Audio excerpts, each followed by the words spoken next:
राजनीतिक चस्का। प्रदेश की राजनीति में मतदाता किस पर लगाएंगे अपना दांव? योगी खिलाएंगे फूल या अखिलेश की दौड़ेगी साइकिल? या पंजा दिखा पाएगा अपना दमखम? हाथी की रफ्तार बढ़ेगी या झाड़ू अपनी उम्मीद पर खरा उतर पाएगी? जानने के लिए देखिए राजनीतिक चस्का। मैं हूं कौशलेंद्र और आप देख रहे हैं मीडिया 100 यानी खबरों में 100%। आज हम आपको बता दें कि राजनीतिक चस्का प्रोग्राम में हमारे साथ मौजूद हैं राजनीतिक विश्लेषक अमित त्यागी जी, कृषि वैज्ञानिक सुरेश कुमार मिश्रा जी एवं भाजपा नेता अनिल वाजपेयी बाण जी।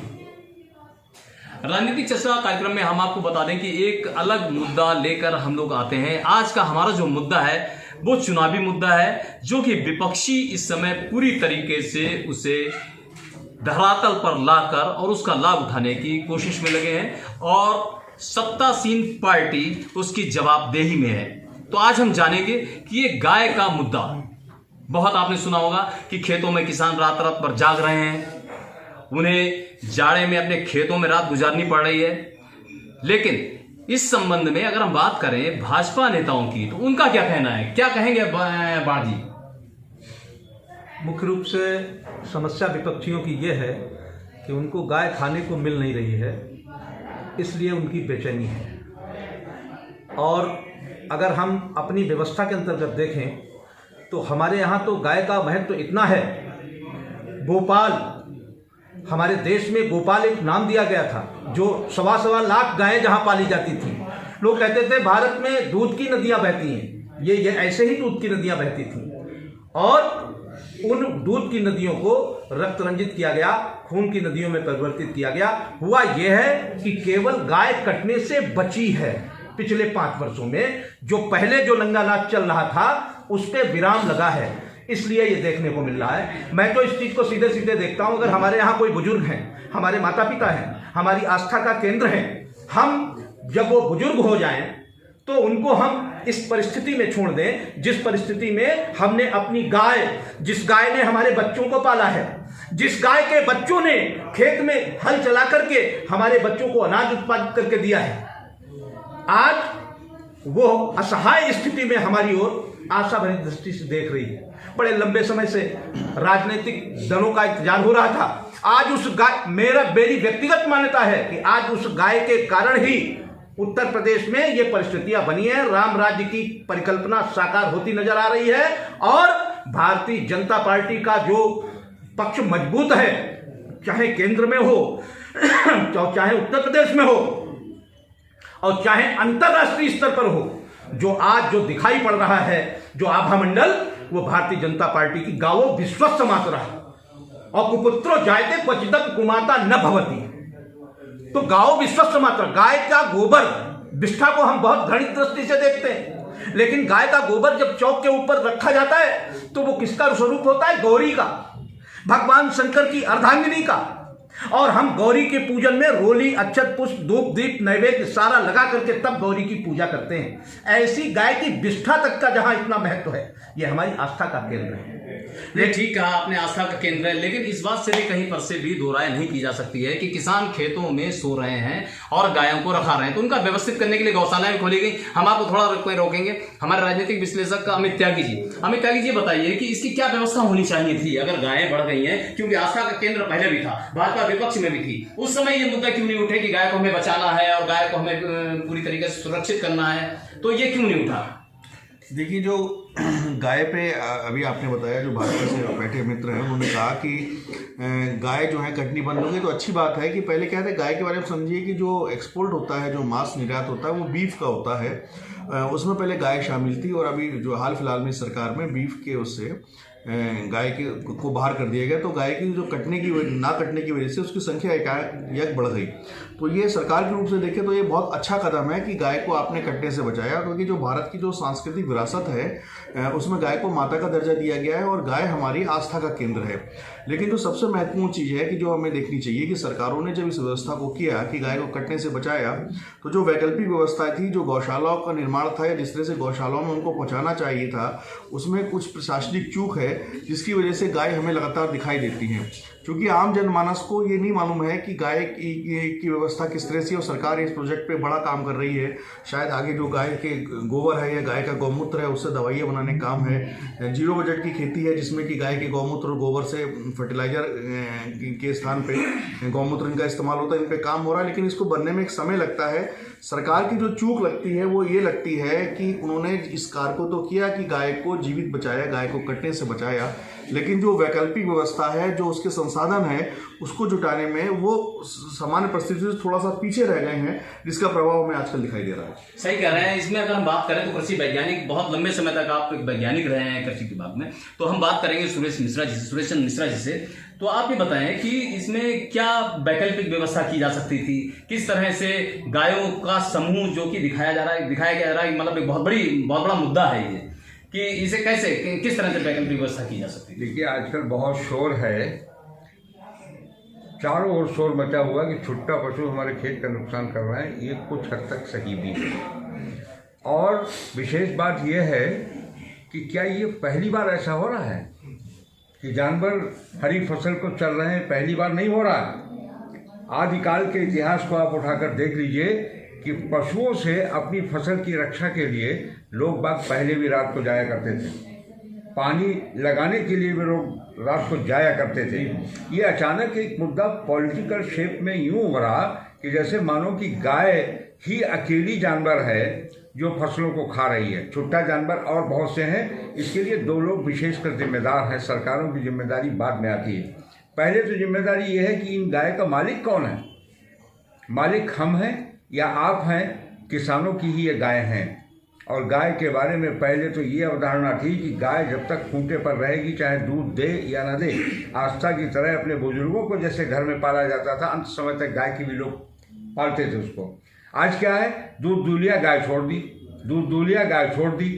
गांव की ही सारी गाय हैं जो गांव के ही खेतों का नुकसान करती हैं। जिनकी गाय है वही रात को रखाने भी जाते हैं।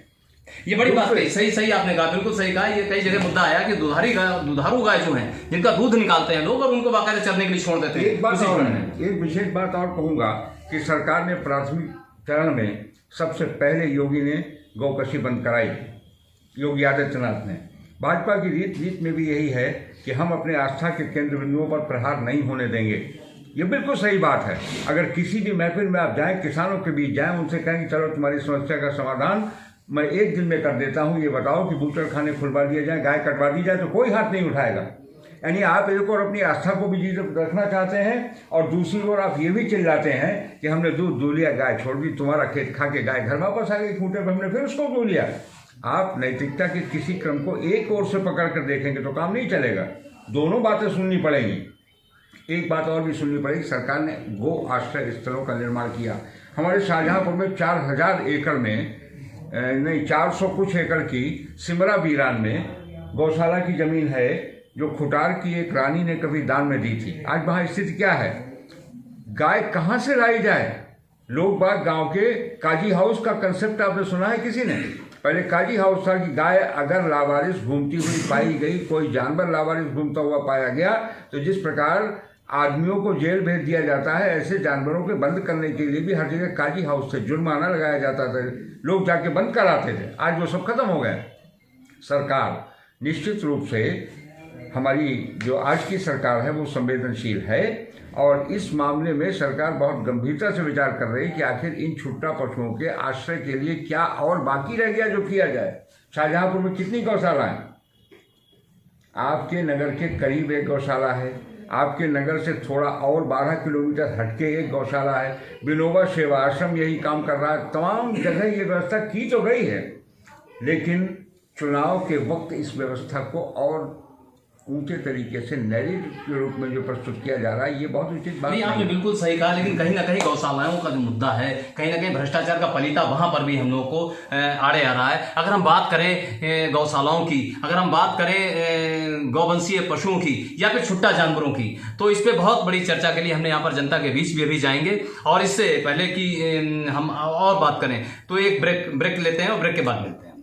पर हमने आज राजनीतिक चस्का कार्यक्रम में काफी लंबी चर्चा की और आगे चर्चा होगी भी, लेकिन इससे पहले हम जनता की राय जानने की कोशिश करेंगे। हमारे साथ मौजूद है यहाँ पर इमरान की तरफ कैमरा हम करेंगे कि इमरान ये बताइए कि गाय की जो समस्या है वो कहाँ तक, किस हद तक है, और आप क्योंकि एक अल्पसंख्यक समुदाय से हैं तो क्या मानते हैं? नहीं, गाय हमारी जो है ना वो एक बहुत अच्छा एक दुधारू एक जानवर है। मतलब हम ये नहीं चाहते हैं उसको काटा जाए, वो गलत है। लेकिन जो समस्या इस समय बनी हुई है कि इस जानवर के साथ में ये खेतों में नुकसान कर रही है या ये है या वो है, इसको व्यवस्थित करना चाहिए, मेरा मानना यही है। बिल्कुल बिल्कुल व्यवस्थित करना चाहिए। गौशालाओं की व्यवस्था है लेकिन गौशालाओं में क्यों नहीं पहुंच पा रही है, और गाय के कटने की परंपरा कहां से कैसे शुरू हुई? अमित त्यागी जी, आप ये बताएं त्यागी जी कि किस तरह से गायों को, अगर बीफ की अगर हम बात करें, कटने की बात करें, तो क्या इसके पीछे क्या इतिहास है? देखिए, जो उसका इतिहास है इसको समझने के थोड़ा सा इतिहास में पहले की तरफ जाते हैं। सन 1700 के आसपास जब अंग्रेज भारत में आए और ईस्ट इंडिया कंपनी की शुरुआत हुई, तो उस समय तक भारत में यह था कि हिंदू और मुस्लिम दोनों लोग ना गाय को काटते थे, और सुअर का भी यही स्थिति थी कि हिंदू जो है गाय को पूजनीय मानते थे और जो मुस्लिम थे वो सुअर से नफरत करते थे। लेकिन जो अंग्रेज हैं, जो ईसाई हैं, वो इन दोनों के मीट को बड़े चाव से खाते थे। तो जब वो वहाँ पर भारत में आए तो भारत में पहला कत्ल खाना जो जिसमें गाय और सुअर काटे जाते थे वो 1700 ईस्वी के आसपास कलकत्ता में खोला गया, जहाँ पर लगभग 35,000 जानवर रोज काटे जाते थे। तो उसके बाद ये क्रम आगे बढ़ता चला गया। वहाँ पर हुआ ये कि उन्होंने उन जानवरों को काटने के लिए कसाईयों को रखा। वो कसाई मुस्लिम थे, तो जब वो जो कसाई मुस्लिम थे वो काटते थे, तो उसमें उनको ऐसा प्रचारित किया अंग्रेजों ने कि देखिए ये गाय जो काट रहा है ये मुसलमान काट रहे हैं। जबकि जो मुसलमान थे वो सिर्फ वहाँ पर एक एम्प्लॉय थे, उसको वो उनका उनसे जुड़ाव नहीं था, वो सिर्फ उनके एक एम्प्लॉय के रूप में काम कर रहे थे। धीरे धीरे ये क्रम बढ़ता चला गया। जब उनको लगा कि ये व्यवस्था ऐसी, अंग्रेजों को ऐसा लगा कि इस व्यवस्था को अगर हम आगे सुचारू करना चाहते हैं तो हिंदू मुस्लिम के झगड़े बढ़ने चाहिए, तो उन्होंने गाय को हिंदू मुस्लिम झगड़े बढ़ाने का एक माध्यम बना दिया। और इसी तरह से क्रम ये बढ़ता चला गया। क्योंकि देखिए, अगर इसके पूरे इतिहास में देखें तो बाबर का नामे में एक जिक्र मिलता है, जिसमें लिखा है कि बाबर ने अपने बेटे जहांगीर को हिदायत देते हुए कहा था कि अगर भारत पर लंबे समय तक राज करना है तो तुम गाय को सम्मान देना, क्योंकि यहाँ पर हिंदू जो हैं गाय को बहुत सम्मान देते हैं। इसी तरह का एक पत्रकार हुए थे, बाकर करके नाम था उनका, उनकी सिर्फ इसलिए हत्या कर दी गई थी, शायद ये मेरे ख्याल से औरंगजेब का समय रहा था, कि वो गाय के विरोध में लोगों को जागरूक कर रहे थे।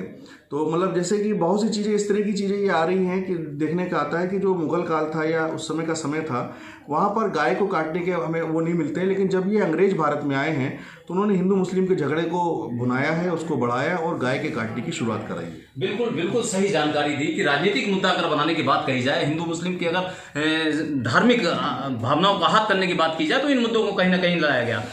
भाजपा नेता हमारे साथ अनिल बाण जी मौजूद हैं। आप ये बताइए कि भाजपा सत्ता में है लगातार, अगर हम गायों की समस्या को अगर मान भी लेते हैं कहीं ना कहीं, तो इनकी समस्या का निराकरण कहाँ कैसे होना चाहिए? इस समस्या का निराकरण ठीक उसी तरह से होगा आदरणीय कौशलेंद्र जी। आप देखिएगा, जब नोटबंदी की गई थी तब लोगों ने प्रश्न उठाए थे, लेकिन उसका पूरा निराकरण हुआ। और जो जाली नोटों का जो धंधा, जो पाकिस्तान जिसमें फल फूल रहा था, आज पाकिस्तान भुखमरी के कगार पहुंच चुका है, क्योंकि ये एक बहुत बड़ा व्यवसाय उसके पास था। ठीक उसी प्रकार से जैसे जब मोदी जी ने जनधन खाता और सभी खातों को आधार से लिंक करने की बात कही थी, केंद्र में सत्ता भारतीय जनता पार्टी के आने के बाद, तब लोगों ने कहा था कि यह संभव नहीं है, यह हो ही नहीं सकता है। ठीक उसी प्रकार से योगी जी ने गोवंश संरक्षण संवर्धन की बात को महत्व दिया। ठीक है, 5 वर्ष में उसको पूरा नहीं किया जा सका, इसे हम स्वीकार करते हैं। लेकिन जब कोई हमारे पैर में, हमारे पेट में किसी भी स्थान पर अगर मेरे फोड़ा निकल आता है तो उसका ऑपरेशन करना होता है, और ऑपरेशन करने के बाद उसकी एक समय अवधि है, उस अवधि के अंदर ही उसका इलाज किया जा सकता है। अगर हम चाहें कि चाहे जितना कुशल सर्जन हो, ये नहीं कर सकता है कि वो आज उसने ऑपरेशन किया और कल उसका फोड़ा बिल्कुल ठीक हो गया, ये संभव नहीं है। ठीक उसी प्रकार से गाय गो संवर्धन, गो संरक्षण की जो बात उठाई है, 5 वर्ष में जो नहीं हो पाया है, मुझे पूरा विश्वास है और योगी जी पर अटूट आस्था, अटूट श्रद्धा, अटूट विश्वास है योगी जी पर कि इस समस्या का निदान अगले 2 वर्षों में दिखाई पड़ेगा। 2024 तक चाहे न्याय पंचायती स्तर पर, ब्लॉक स्तर पर ये व्यवस्थाएं, गोरक्षण, गो संवर्धन की व्यवस्थाएं निर्मित होंगी, ऐसा मेरा पूर्ण विश्वास है। बिल्कुल आपने सही कहा कि अगर भाजपा सत्ता में आती है तो 2 साल के अंदर इन गो संवर्धन की जितनी भी जरूरतें हैं उनको पूरा कर लिया जाएगा। हम बात करेंगे अभी जनता की राय में, एक नीरज गुप्ता जी हमारे साथ मौजूद हैं। ये गौवंशीय पशुओं से नुकसान से काफी आहत भी हैं। आप बताइए कि क्या कहना चाहेंगे कि किस तरह से इसका क्या गौवंशी एक अच्छा जानवर भी है और उसकी हम लोग हिंदुओं में पूजा भी करते हैं। लेकिन कहीं तक तो अभी खबर मिल रही थी कि गांव में तक नुकसान हो रहा था, कि गांव के किसानों की फसल नुकसान हो रही थी। अब वो जानवर यहाँ तक आ गए कि शहर में भी प्रवेश हो गया है, जो कि कुछ दुकानदार जो आगे तक माल लगाते हैं जहाँ पर नज़र नहीं पहुँच पाती, तो उनकी दुकानों पर भी जो अच्छा खासा नुकसान कर रहे हैं ये जानवर। तो इसका समाधान जरूरी होना चाहिए। गौवंशीय पशुओं की बात अगर हम बात करें कृषि वैज्ञानिक डॉक्टर सुरेश चंद्र मिश्रा जी से, तो डॉक्टर साहब ये बताइए कि क्या किस तरह से समस्या का वैकल्पिक निदान हो सकता है। फिर हम निदान के लिए बहुत सारी बातें आती हैं सामने। मुझे नहीं लगता कि कोई सरकार इस व्यवस्था का स्थायी समाधान दे सकेगी जब तक कि जन भागीदारी इसमें नहीं होगी। जो पशुपालक हैं उन पशुपालकों को अपने दायित्व का निर्वहन कैसे किया जाए ये सीखना होगा। सबसे पहले आपकी गाय आपकी जिम्मेदारी है कि वो आपके घर पे रहे। आप उसकी पूजा करते हैं तो पूजा करने से काम नहीं चलेगा, खूंटे पे बांधकर उसको खिलाना भी होगा आपको दोनों वक्त। आप उससे लाभ लेंगे तो उस गाय को संभालेगा कौन? अकेले सरकार, चाहे वो योगी जी की हो और चाहे पूरे देश की सरकारें मिल जाएं, लेकिन कोई सरकार इसका सम्यक समाधान तब तक नहीं निकालेगी जब तक जन भागीदारी इसमें नहीं होगी।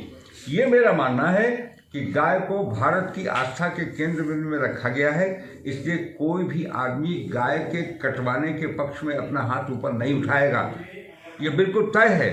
एक दूसरी बात और भी है कि कभी कभी चुनाव के वक्त जो है नैरेटिव सेट कर दिया जाता है।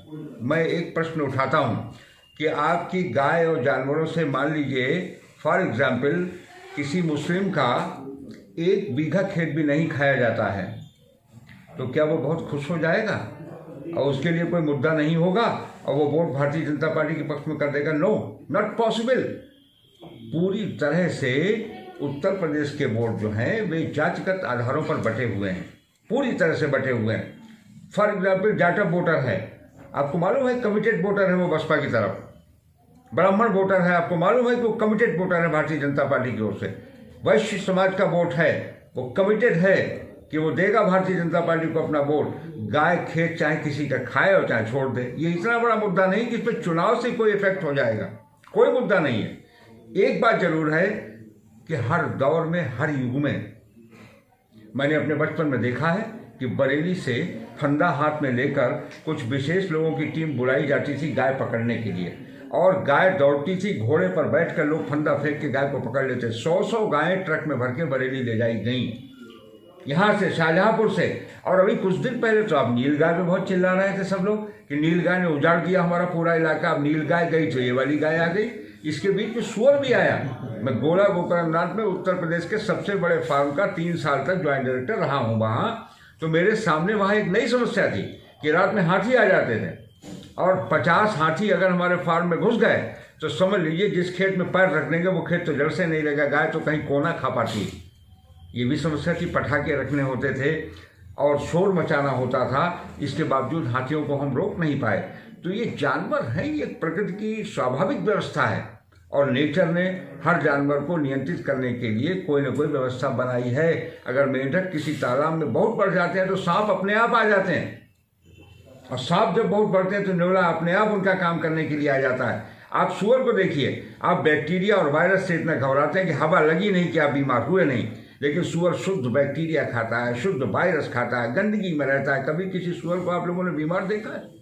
दुबला भी नहीं देखा होगा। ये नेचर की व्यवस्था है भाई, और जरा प्रकृति में चेंज हुआ कि ये सब कुछ नियंत्रित हो जाएगा। ये चुनावी मुद्दा तो नहीं है, लेकिन सरकार की नाकामी को लेकर एक नैरेटिव सेट किया गया है कि पूरे उत्तर प्रदेश में अब फसल रही नहीं, सब तो गाय खा गई। अरे गाय खा गई तो प्रोक्योरमेंट सबसे ज़्यादा यूपी में गेहूं का कैसे हुआ? कहाँ से गेहूं आ गया? और नोट कर लीजिए, इस साल भी जब गेहूं हार्वेस्ट होगा तो पिछले साल से कम 5 गुना ज़्यादा यील्ड होगी इस साल भी। मौसम के ऊपर सब कुछ होता है। आपने कभी देखा है कि आपके खरबूजे तरबूज बिल्कुल तैयार है, शाम को आप जश्न मना रहे हैं कि अब की बार तरबूज इतना होगा कि बिटिया का ब्याह भी हो जाएगा, मकान भी बन जाएगा, कपड़े भी बन जाएंगे। रात में बादल गड़गड़ाते हैं, पानी गिरता है और सुबह वो तरबूज की खरबूजे की फसल बिल्कुल बर्बाद हो जाती है। बादलों पर जुआ खेलता है किसान, गाय पर जुआ नहीं खेलता है। ये बहुत अजीबोगरीब बात है कि प्रकृति जब कभी नाराज होती है तो सब कुछ ठीक हो जाता है, अपने आप को बर्बाद भी कर देती है, आबाद भी कर देती है। तो आपके जनपद शाहजहांपुर में कटरी में एक बहुत बड़ा क्षेत्र है जहां हर वर्ष बाढ़ आती, लोग छोड़ते क्यों नहीं उस क्षेत्र को? सीतापुर चले जाएं, लखनऊ चले जाएं, जहां बाढ़ ना आती हो, लेकिन कोई नहीं जाता छोड़ के। कारण जानते हो क्या है? बाढ़ जब आती है तो खेतों में इतनी उर्वरा शक्ति पैदा हो जाती है कि अगली बार बिना खाद पानी के गेहूं दोगुना होता है।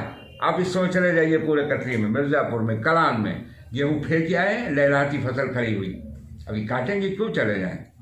कुछ ईश्वर जब लेता है तो दोनों हाथ से देता भी है, सब द्वार कभी बंद नहीं। बिल्कुल सही कहा आपने कि ईश्वर जब कुछ लेता है तो दोनों हाथों से देता भी है। राजनीतिक चर्चा कार्यक्रम में आज गायों की समस्या पर भी चर्चा हुई और उनके निदान पर भी प्रकाश डाला गया।